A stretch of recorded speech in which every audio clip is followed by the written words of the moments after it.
El Dorado County Historical Museum, the last day of the fair of 2018, and we're going to give you a little tour, a virtual tour. The Native Americans. So we have a beautiful basket collection here, and these are what they call traditional use baskets, which means they were made for living traditionally in El Dorado County about 150 years ago. So we can thank a lot of this collection to a pioneer family that came here in the 1850s, the O'Keeffes. And their house is still standing on Main Street, on the lower end of Main Street, and it houses elder options now. But Francesca O'Keeffe just saw the beautiful craftsmanship in these baskets, and she started collecting them at that time. Beautiful coiled feasting basket. But even more unique, that didn't ever really last, is the cooking baskets. And if you reach over and look down there, you will see that the bottoms are very worn, and some of them are patched crudely. But that is because when you cook with a basket, you're cooking with hot rocks. So there was a basket collecting craze that happened in the 1960s because everybody figured with the Transcontinental Railroad, Manifest Destiny, all Indians on North America were pretty much going to be wiped out in 10 years. And that started a big craze of people collecting baskets from them. So anyone who's going to be making a basket, then their livelihood is, for traditional use, totally blown out of the water. Now we have Indians using those skills to make small baskets that they can sell and to make a living. So a lot of those smaller baskets over there are just good examples of these trade baskets. So if they look like a beer bottle or something around a tin can, something like that, they're still exquisite, but they're smaller for the trade. Since a lot of the food is seeds, nuts, things you have to grind up to make flour. We have a great picture of a really awesome character. I love his story, Copahembo up there.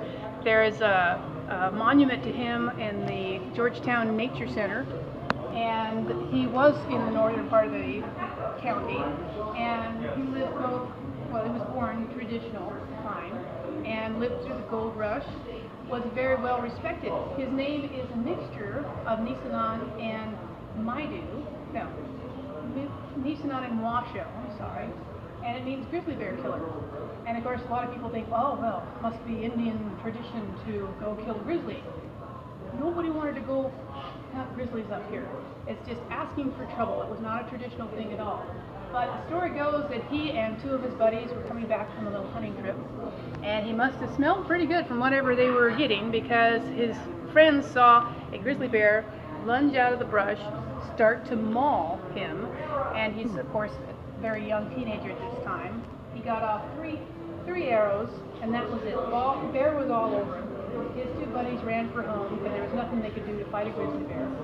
And the good news is he woke up sometime later underneath a dead grizzly bear.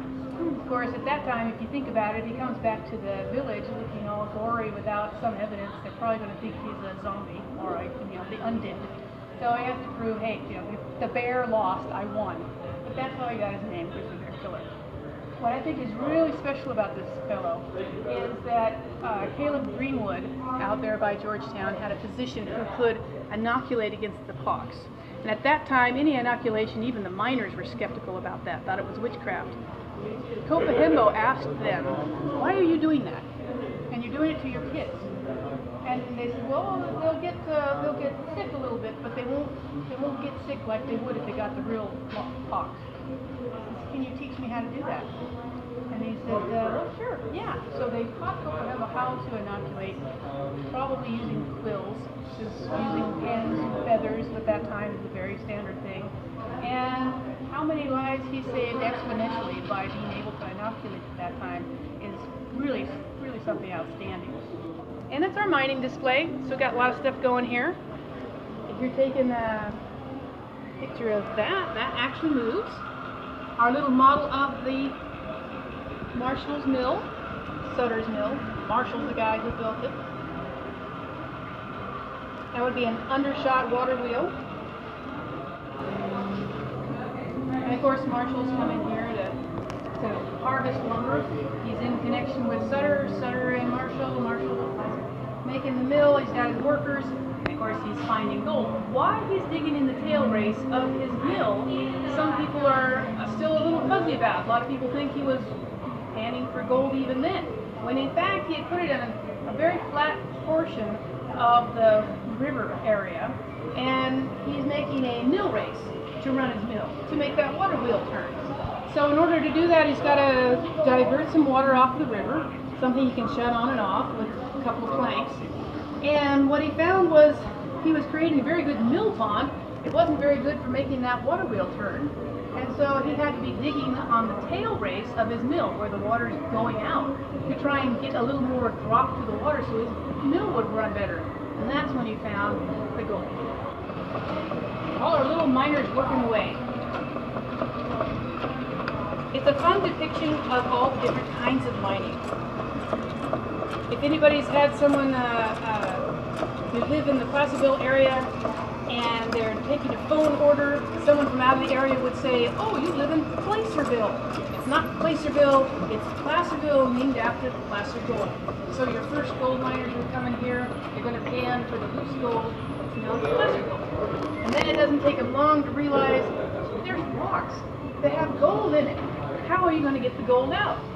So I asked people with just today's tools, how would you get the gold out of this rock? And it doesn't take anybody very long to say, well, I can get a hammer and smash it. Well, you're on the right track for making a stamp mill. So we've got the stamp mill depicted there, and our little worker. Now he's going around blowing away that mountain. Hydraulic mining, of course, is the most detrimental of the area. Hi. And our showcase here is the one-wheel Studebaker, because a few people still remember the Studebaker automobile. But Studebaker came to Placerville as a very young guy, wasn't even 20 yet, in 1853. And because his family knew how to make wagons, he wasn't going to make wagons. He was going to come out here and get rich. But he soon found that what little money he had left from the trip, one reason or another, wasn't enough to pay for anything for very long in Placerville. So a local blacksmith needed somebody with the skills to make wagon wheels, parts, things like that, to start making wheelbarrows. And they were super popular because the miners coming in 1853 are realizing that a lot of these gold deposits are way up on this ridge. There's an ancient riverbed up there, and they were saying, I don't know why the gold's up here, but it's in this gravel where there's no water. So in order to get that down, we got to fill up our sack full of dirt and rock and drag it down to the creek. Well, that's pain and suffering. And I might have to buy a mule, and if I buy a mule, I got to feed the mule and water the mule and take care of the mule. So buy a wheelbarrow instead. So that's why they were so popular.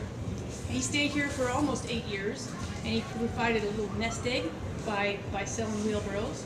And when he returned home to Indiana, he had his family had been offered a contract with the federal government for making caissons, hospital wagons, supply wagons, that sort of thing. It was 1858. Something was going to happen, some sort of conflict. We know now it was the Civil War, but back then his family was kind of not too sure they wanted to take that on because the Quaker notions might be used in warfare, and therefore, well, let's just not take that contract. Young John M. Studebaker tells his family, just calm down, we want that contract, we are in the business now. So he became very successful, making about a wagon every 13 minutes. Well, he did come back to Placerville. He came back in 1912. He's in our picture up here in downtown Placerville. And he's in the center, next to the guy looking to his left. And at that time, it was a big 3-day party where he got together with all his old cronies that he had and knew back in his youth. And that was when folks brought this wheelbarrow to him, asked him, hey, is this one that you made, Johnny Wheelbarrow? And Mr. Studebaker said, by God, it is one of my wheelbarrows. So as far as we know, it's one of the only, or one of the very few wheelbarrows made by John M. Studebaker before he became the car maker. Now this is our tribute to logging, which of course, as James Sutter pointed out, or James Marshall pointed out, very lucrative once you get into it. It really didn't pick up in Dorado County until after 1900 as far as using narrow gauge trains and really getting lumber in and out and selling it elsewhere. This little model is of Pino Grande, and my story with this links us to Folsom Prison, because Pino Grande, this sawmill, which we see big stacks on, looks like it's all steam, was originally designed as an all-electric sawmill for Folsom, and it was actually assembled in Folsom. Horatio Livermore had the idea that, hey, you know what, I'm going to have an all-electric sawmill, I'm going to have it in Folsom. Folsom was putting in a little hydroelectric power plant as a dam. It's still there. It's the historic little power plant below Old Town. But Horatio's plan, go ahead, was to have his electric sawmill down there, and he told Folsom, he says, you guys are going to be on the map. You're going to have a mill here, you're going to do dredging, you've got all this mining going on, you're on the river, and you're going to need a prison. And I, Horatio Livermore, are going to give you the land for your prison for free, and all I need in exchange is cheap labor to run my mill when it gets going.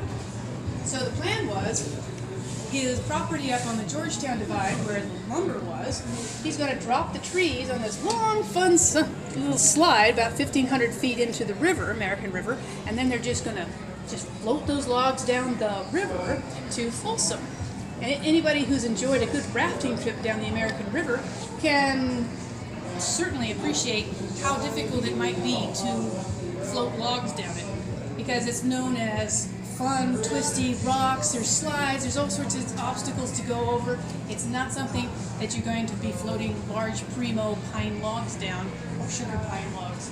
So he ultimately went bankrupt on that deal, and the mill was converted back to steam and moved up to where the trees were, which is over there close to Swansboro today. Now, they still have the problem of getting that lumber off of the Georgetown Divide and out to market.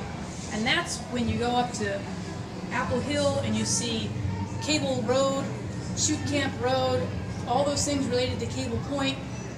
We're talking about the cable between the north and the south of that river. The bottom picture depicts one of those. There it is. So they would have the lumber, and it was limited to how long that car was. Run on that, and that takes it over to Camino, and then you could have it on a regular gauge, standard gauge railroad, and ship it anywhere you wanted to.